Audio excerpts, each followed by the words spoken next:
Don't feel like, oh, I'm wasting my time. Don't despise the humble beginnings. Yes, just keep working at it. So in 2017, I was sitting in my bedroom and I was like, okay, if you want me to do this as a business, then you need to give me a name. You are so great. High five, Thank you. darling. Oh, yeah. That's it. That's it. Period. That's how we do it. Excuse me. Let me blow your trumpet. So I know you're trying to act.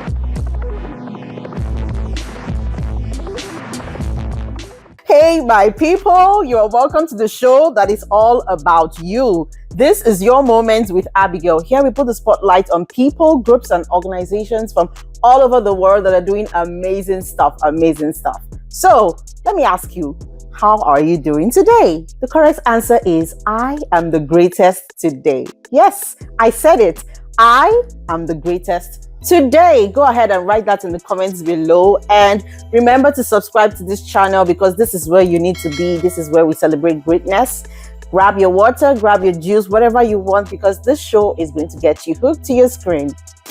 Okay, today on the show we have someone who is interesting, who is very close to my heart. She has been such how would I put it? She was so resourceful to me when I first moved here. I will never forget that. I'm sure she has forgotten, but I won't forget.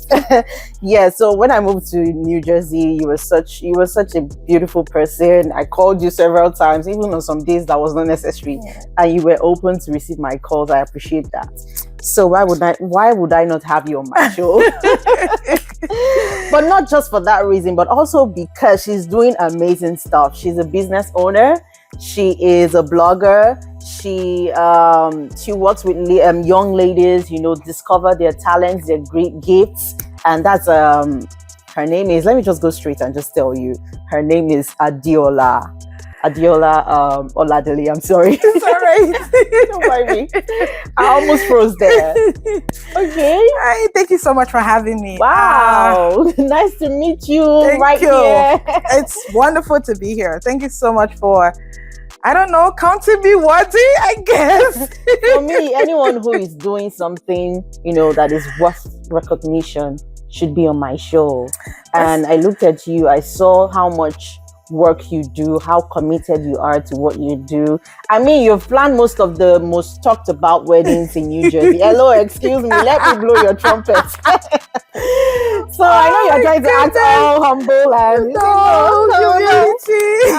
humility. Leave matter for Matthias. So yeah, she's the lady that plans weddings. Yeah, that's one of our businesses, right? Tell us most of everything you do. So my name is Adeola. Have a podcast for young girls. It's called Easy Breezy Girl.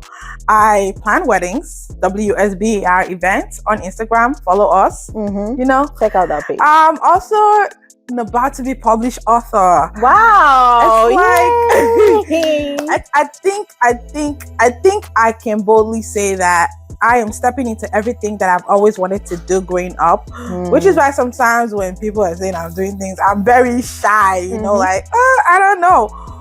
But yeah, I also do IT. Are you serious? That's my day job. Okay. I've been an IT analyst for about 11 years now. Wow. So you have a day job and then you're doing these other things. Yes. So I do have a day job that I do. And then my business is on the side. I cater for food. I plan events, write, blog, podcast. Wow. Family gathering? Is that something we do? Okay. Well, tell us about growing up, How did your childhood form the person or make you, the person that you are today? Wow. Okay. So I was that girl that felt unloved, unseen, unheard, unappreciated. And talking about growing up makes me sometimes close to tears because of some of the experiences that I had growing up. It's okay. We're here for you, darling. I'm here for you. Nobody is going to, I understand. Suffered from multiple sexual abuse. Suffered from being rejected by my father constantly. Suffered from being told to keep quiet, even though I know what I was saying. those things just really, really dented my self-esteem, dented how I saw myself. It killed my confidence. And I would definitely say that growing up, I just didn't like who I was, basically. Like, no matter what anybody said to me about how great or how good I was, I didn't believe it, because, not. But I think the turnaround was when I moved to the US, actually. My early 20s, the family that I stayed with, they showed me a different kind of love. Wow. And my spiritual mother, I love her to death. She helped me to see me in a different light. And I think that was the turning point for who this girl is today. So growing up was really tough. If anyone had told me that I would be doing 10% of things that I'm doing today, I'd have looked at them and be like, you don't know what you're talking about. I'd always thought I was going to be one of those girls that just get pregnant and they use nylon bag to pack her luggage to her husband's house. Like, I always thought that someone was just going to knock me up but yeah. Wow. How did you put the pieces of yourself together? How did you go through that difficult experience? What was there someone that helped you through it? Like, moving from Nigeria down here? My darling, I'll definitely say that it was God, first of all, because the truth is, I didn't even think I could be anything better. And there's a saying in my language that anyone that God has destined will be great regardless. There might be curves and turns in your journey, but God always redirects your step. So I would definitely say that God helped me through winning the visa lottery, coming to this country, the people that I stayed with. I think that God knew for a fact that who I stayed with in the US would have the biggest impact in how my life would turn out. So he orchestrated that to the point where he made it happen. Now, funny story, I knew my spiritual father from Nigeria growing up, but we never had any interactions. Never. The wife, I didn't know her from anywhere. Like, when my mom had reached out to another spiritual father that I have to say that, we don't know what to do. And he was like, let me talk to them. And when they came back to say I could stay in their house, to say that I was blown away was beyond. It's an understatement. Because I didn't know them from anywhere. And then after that, a lot of people told me, they're only going to allow you to stay for 3 months. After 3 months, they're going to say, go find your way, stuff like that. So coming here, I was just like, oh my goodness. But I kid you not, they let me stay in their house for 5 years. They did not demand anything from me. Just supported me through it all. So I think those things helped me to put back the pieces of me together. And I would definitely say that God also put people in my life or in my path that he knew I would need. One of them is Brother Paul. I love the guy to death. Like, I met him at the time of my life when I was lost. My esteem was, but he built me. He helped me to see the Adeola that people are seeing today. So I would definitely say that God put people in my path and in my life that helped me to put the pieces of my life together. And you began to have faith in people again, compared to your childhood, your coming out. Yes. How was that healing? What was that healing process for you with your parents? So I love my mom. I don't talk to my dad as much. Even till now? Even till now. I call him every now and then. I don't talk to him because most of my thoughts and memories about him are horrible. So I don't talk to him as much. But my mom has always been there for me. So I love my mom. But I would definitely say that my healing started from when I was able to start to trust someone that didn't want to take advantage of me, which would take me back to dark ball. Apart from my spiritual fathers that I talked about earlier, Pastor Joe and Pastor Sheyi, every other guy that I had been vulnerable with, that I had told my experiences, they always found a way to take advantage of me. And for him not to take advantage of my vulnerability and my low self-esteem helped me. And I think, that gradually started to help me to believe in people and to believe that there are people out there that genuinely care about my well-being. Wow. That's so touching. It's okay. Oh no, I intentionally omitted stories that I know that if I start, I will cry. And we don't want the Don't worry, our shoulders are here for you to cry on. Definitely. But yeah. Wow. That was like such a reveal. And I appreciate you being bold enough to talk about it, because I know that there are some people that are still struggling with things like that. Yeah. We know that may even be experiencing things like that right now. Yeah. What can you say to them? How can you tell them to channel their inner strength and know that, okay, you might be going through this, but I would definitely say that there is light at the end of the tunnel. Like, yes, it could be difficult, especially when it's from people that you trust. My first sexual molestation happened when I was 9.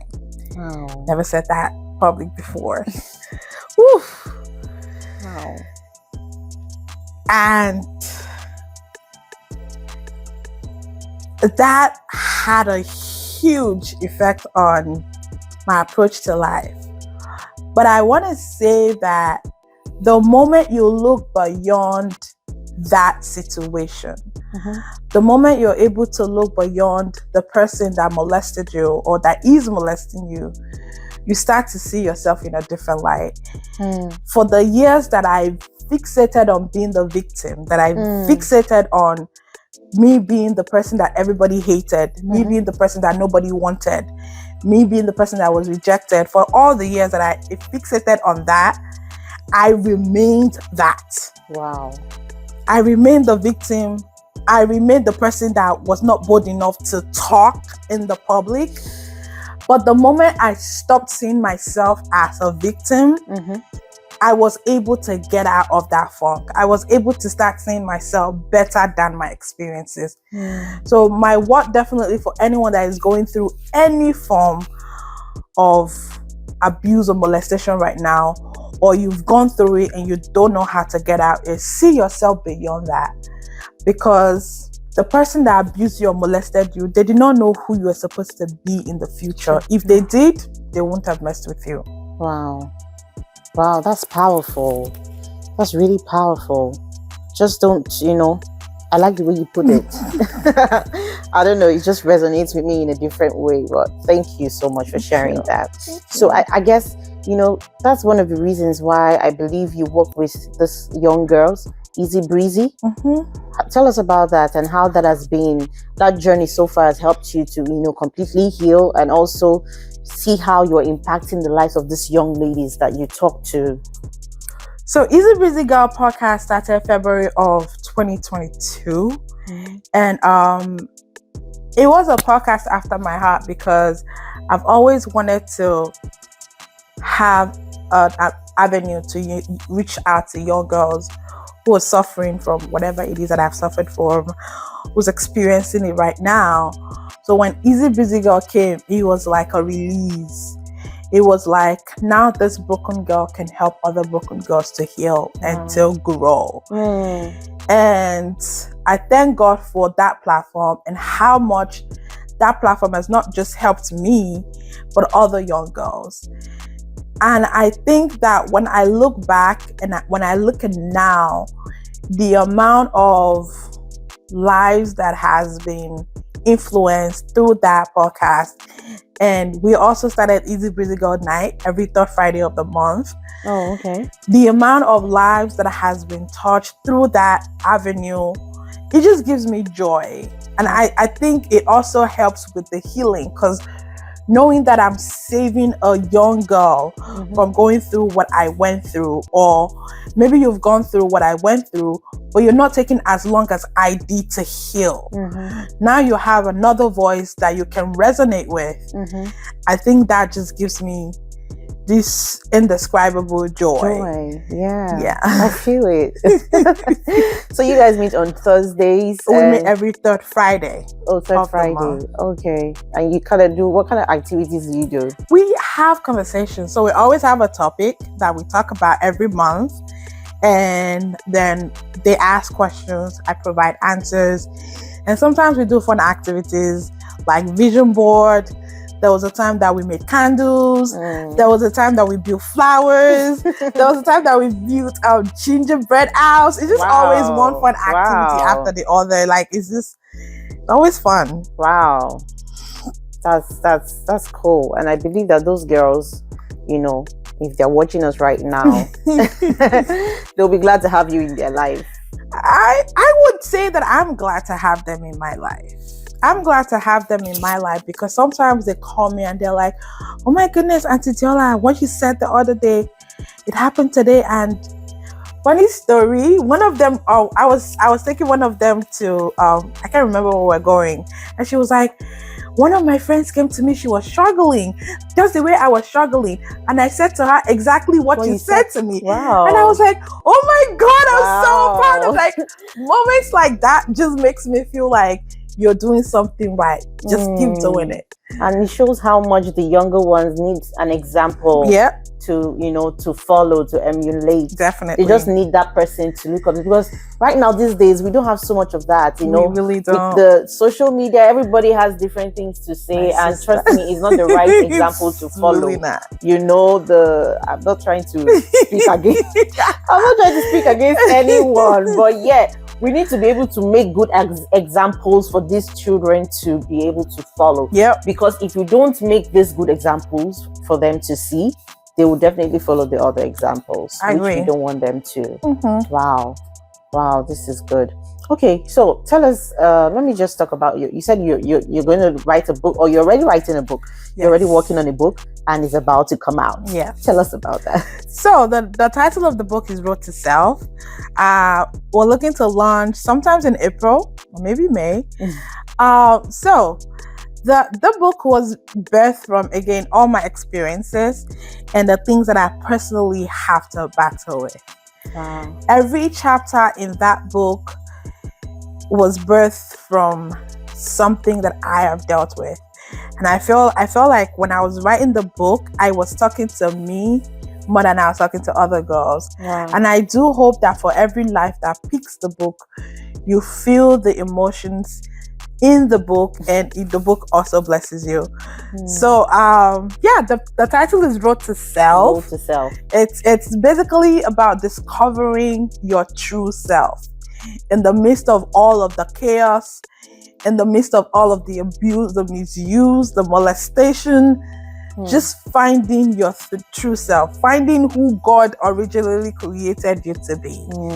That's what the book is about. And through this book, it just looks like you found your voice. I did. You know, you're speaking your truth. I did. How was that journey for you, you know, discovering your voice? Because I know you said the last time people were shutting you up, telling you not to talk, not to do this, and that affected your self-esteem. So tell us about how you found your voice and how it's important for people to hear your voice. I think I found my voice the day I was able to look in the mirror and tell myself, you deserve better. So I was in a situation for 7 years that I just got out of. And as much as the situation was great, Wait. When you say situation now, so that I follow you clearly. She's laughing. You mean a relationship? I was in a relationship Like, for okay, like 7 a years. situationship. It's a relationship for 7 years. I'm sorry. It's all right. And as much as I had good times in that relationship, I also felt like, because of the fact that growing up, people always told me, you're a rebel, you're stubborn, you don't listen, you're too proud. Because I had all of these things just going in my head, I killed that part of me that always loved to just go and do. I killed that part of me that was adventurous. I killed that part of me that was inquisitive. And I think the day that I looked in the mirror and told myself, you deserve better. If you speaking your truth or speaking your mind makes people to misunderstand you, then you're not the problem. And it was on that day that I got my voice. And when I tell you that I wrote this book within 6 weeks, like it literally took me 6 weeks to finish the book. That was how much I had to go through that process of killing the part of me that always loves to say something, that always loves to write, that always loves to. And I think that a relationship also helped me to open my eyes to just a lot of things that I have consciously or unconsciously just killed. So I think that was how I found my voice. Wow. Guys, you hear that? You hear that from Adeola. Don't let anyone shut you down, or put your voice out. Yeah. You deserve to be heard. Definitely. And you must be heard. Definitely. No matter what. Take a stand to speak up, to come out of that thing that is trying to, shut you up, put you down. Tell it, no, you have to talk. You have to be heard. And this is really, really, it might sound like nothing, but this is powerful. This is just it. And this is what the show is about. It's about you watching me right now. We're here for you and we're sharing the stories for you. And if you enjoy what we're doing here, I just want you to do something very simple and just subscribe to this channel. Subscribe, because we're going to have more and more conversations like this and you don't want to miss it. And doing beyond subscribing, just like this video, leave a comment below, tell us how you feel. If you've gone through maybe 1 or 2 things that she's talking about, if you feel like your voice is not being heard, I'm ready. I'm here for you. I want to hear your voice. So start shouting in the comment section. Like, just drop the comments right now, and make sure you watch this video till the end, because there's going to be several things that we're going to talk about till the end of this video. All right, guys. So let's talk about your the wedding planner part of Adeola. I know she likes that part.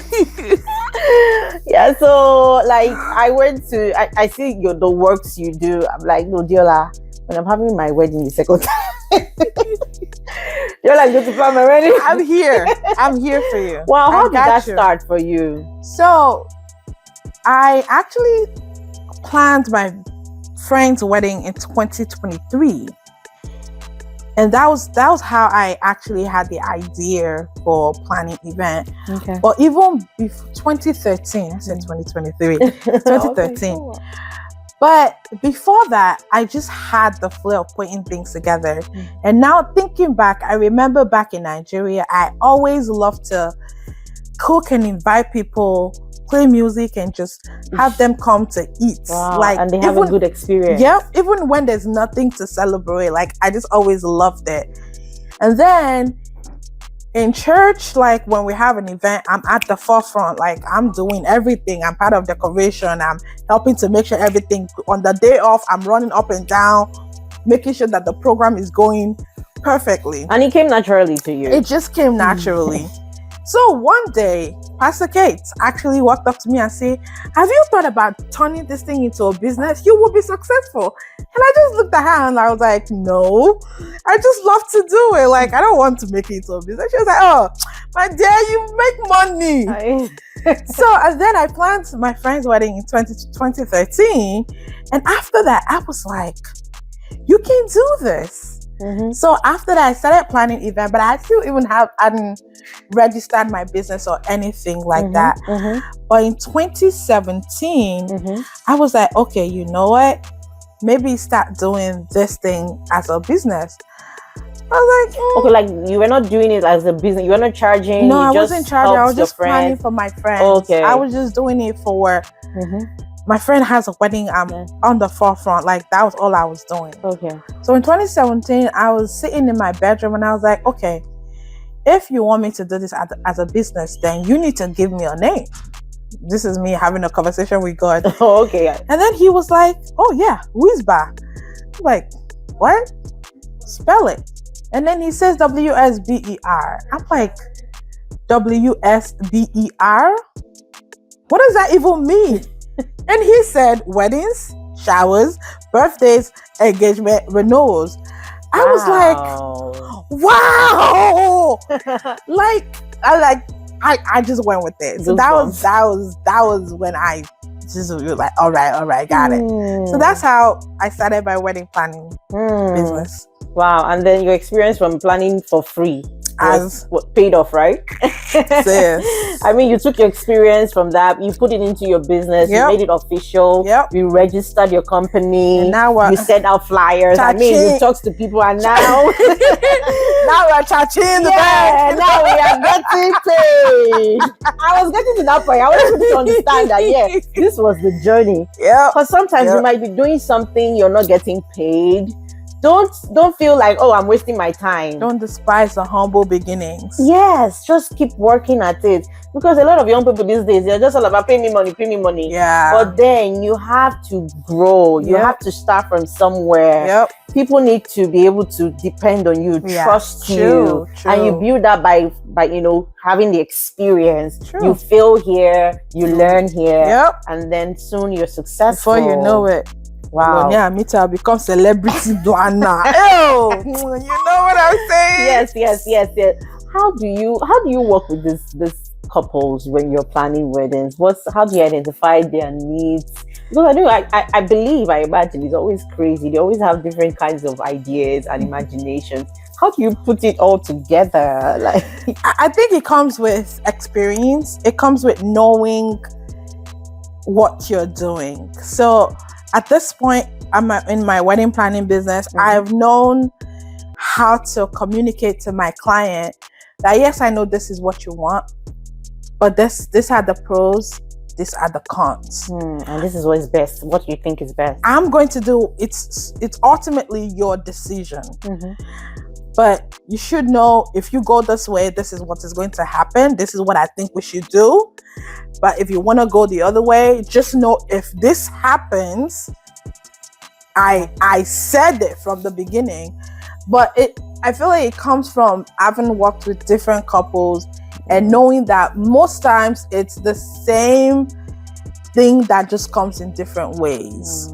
So it's always the same issue. The client always wants champagne product on Coca-Cola budget. So a couple will come to me and tell me, that did not hit right. She said champagne product on Coca-Cola. It's true. Some people, their budget is Coca-Cola price, but they want champagne. Like, make it make sense. Like, they want you to do the magic. But I've learned to tell my client, when you come to me and you tell me this is what your budget is, I let you know realistically this is what you can get from that budget. Now it's left to you to say that's what I want, or I'm willing to go higher. And I always say to my client, it's better to start with a realistic budget and then work towards, maybe you don't get to the budget, than start with a low budget and then you get to a point where now you're frustrated because your budget is not meeting up with what you really want. So, but again, it comes with experience. It comes with working with multiple clients. It comes with being in the wedding planning industry and knowing what works, what gives, and what doesn't give. Again, it comes with knowing what vendors charges. So if a wedding client comes to me right now, I know what a photographer will charge you. I know what the MC will charge. I know what the DJ will charge. And I have all of this to help you decide what your budget will be. Wow, that's a lot of work. Planning a wedding. It is. What's the most difficult thing about that? For me, so far, it's dealing with the parents. Some parents are wonderful. Let's just use that word. She said it with a smile. Some parents are wonderful to deal with. But I would think it's the bride or maybe the groom or something. Mom, 95% of the time, it's the parents. Because the parents want to have their own wedding. Like, okay, this is our wedding. My sister. I understand that. They will have their own photographer, and the photographer is in the way of the professional photographer that the couple has. And if you try to communicate that with them, they will say, it's my son's wedding. I had a wedding that the groom's mother was yelling at me. Are you serious? At a point, I stood there and I was just like, she didn't just yell at me. And I just walked away. Did you just? I just walked away because, first of all, I'm not working for you. I'm working for your children. You cannot disrespect me like that. So, like, parents have been, for me so far, parents have been the most difficult to deal with. And I think I can say that because with my client, we always have meetings before the day. Okay. So by the day, we both already have come to a concession on how to make the day work. But parents that never had meetings with you,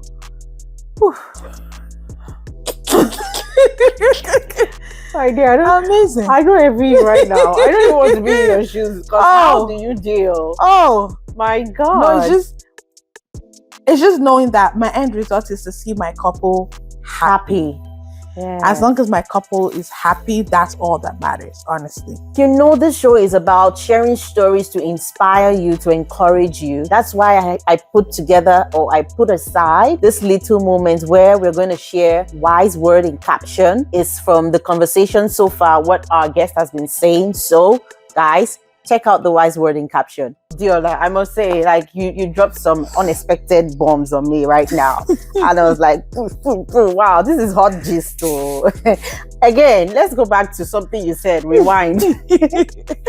You are, you said your day job is as an IT. Wow. Tell us how that came about. Did you study in school? How did you get into the IT space? Funny story. Backtrack to 2009.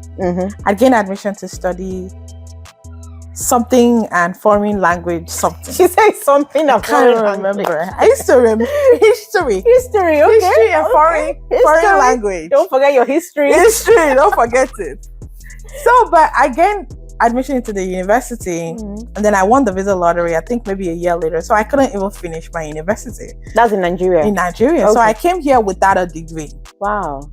So when I came here, again, my custodians were saying, go into nursing and all of that. And I was actually going to give it a shot.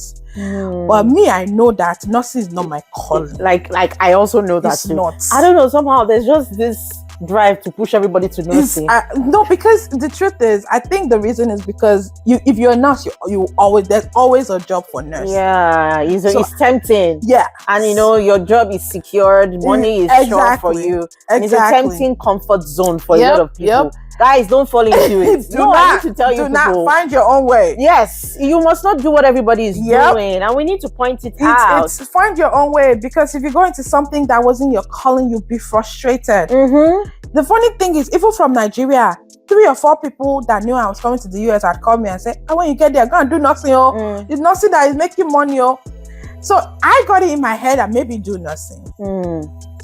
So when I got here, I had registered for prerequisite. Again, I hate blood. You're going to do nothing. I hate to see people in pain. Wow. Like, instead of me treating you, I'm crying with you. So you are going to die because you're both crying. So I registered for prerequisite and I started doing it.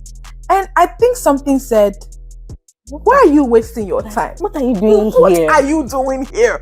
This is not what I sent you to do. Oh, God. So I was so scared of telling my custodians, because I was like, oh my goodness, I don't want them to feel like I don't listen. Because again, coming from a place where people have called me a rebel, they've called me stubborn.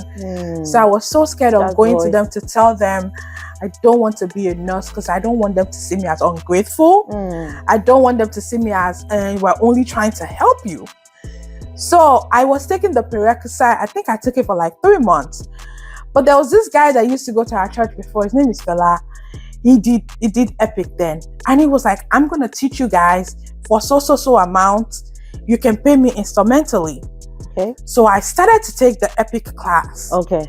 Hoping that would be my way out. So after we took the class, it taught us for 6 weeks, and then I got my first go live. This was when Epic just became rampant. I got my first go live and I went. It wasn't bad. I didn't know anything, but it wasn't terrible. But you had to sit down and learn it. Oh yeah, for 6 while weeks. You were still doing the prerequisite for nurse, yes. Just so that maybe exactly. You have something to fall on. Yep. And I took the class, went for my first go live, came back, went for my second go live, came back. And then something said, why don't you find a school? No. The things I'm remembering. I went for a go live. Tell us, spill, baby. And this guy on my go live was asking me, what am I doing when God puts people in your path? He was like, what do you do for school? I was like, I'm trying to do nursing, but I know nursing is not my calling. And he was like, why don't you do business administration? There's a school that I know that offers all online courses. You don't have to be in class. I was like, my brother, give me information. Like, please give me the info. Wow. So he sent me the info. I registered without telling my custodian. Again, stemming from being so afraid of them rejecting me. Registered without giving them info. Dropped out of prerequisite for nursing. And you still did not tell them. And I still didn't tell them. Started taking classes. Finished my first session. Got a very good grade. Then one night I went to they were both in the living room. I went there, I was like, I want to talk to you. And they said, what happened? This is me peeing my pants. Like, I was scared. Because I was like, if they chase you out of this house, where will you go? Like, where will you start from? The fact that I started, I didn't tell them. Like, I was so scared. But when I told them that night, they both looked at me and they both said, is that what you really want to do? And I said, yes. And they both were like, if you don't find a job with this, are you going to be okay in the future? And I was like, I feel like this is what God wants me to do. And I feel like He will make a way. And when I tell you that, He's made a way, He has made a way. So I was still doing Epic and then taking my online courses. And I think in 2012, I had this Epic job that Epic is my IT job, by the way. I had this Epic job that just put the cha-ching in my account. And I was just like, yep, this is what I'm going to be doing. Forget it. Like, ain't nobody can tell me nothing at this point. Like, this is it. I'm going to go to school so that I have a degree, but Epic is it. And I worked my way from being a Go Live support to a trainer, got my credentialing to become a trainer, and then the next step was becoming certified. Now, along the way, I did have a lot of obstacles. I worked in a job where my manager didn't like me because my mouth. My sister, that story for. So, I was going home one day. I'd seen two girls kissing on the train. And this is me, fresh off the boat, feeling like, why the heck are you guys doing that, you know? And I get to work the next day, still very upset in my spirit. So I'm sharing with this coworker about how, oh my goodness, I saw this thing happen on the train. It was so disgusting. This and the third. And then she asked me, which part was disgusting? The fact that they were young, of the fact that they were even me that did not have sense. She am not supposed to have noticed that when she asked me that question, I just keep quiet. That's why I said, the fact that they were girls, it disgusted my sister. Hey, 3 whole years. My manager sat on my certification. Wow. Everybody that came in, she will promote me, they will get certified, and I will train them in the job. She will promote them, they will get certified, and leave me. Just to tell my people, we don't promote violence. We don't promote violence. We share love. We love everyone. All for love. Please. But I'm just saying, like, sometimes we're immature to the point where it's not everything you think about that you say. Some things you think and they just stay in your head. That's where they should live. Like, literally, keep them in your head. There's no need to say it out. That was what I suffered from. Wow. But at a point, I prayed to God, and He just made things happen. That waited almost 3 years to get my certification, I got 4 certifications at once. Wow. Like back to back, 4 certifications. Wow. And after that, I think it's just been a smooth ride. Since then. Wow. Yeah. That's amazing. Yep. Adeola, I mean, look at you, girl. So what's the thing that you're most, happy, like when you look at yourself now and where you're coming from, what's that thing that makes you fulfilled? Being the person, and I say this with the utmost humility that anybody can have. You know how the Bible says the rejected stone, it's okay. The rejected stone becomes the chief cornerstone. I think the thing that makes me the most happy right now is being that person for my family. It's being the rejected stone that became the chief cornerstone. It's being that person that was condemned and said would not make it. But now, there's an adage in my language that says, "Anything one pe ko le pago, to wa dara, to wa kole alarin." The person that was casted and said would not make anything, but became amazing and built the most wonderful house. And that's my story. Literally. That's deep. Like, literally my story. So when I look at myself right now, that's just the thing that makes me the most happy. Oh God. And seeing that because I'm here, my family is living large.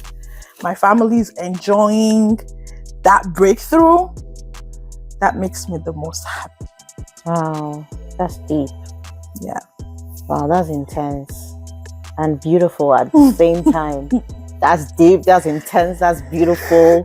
That is amazing. Thank you. You are great.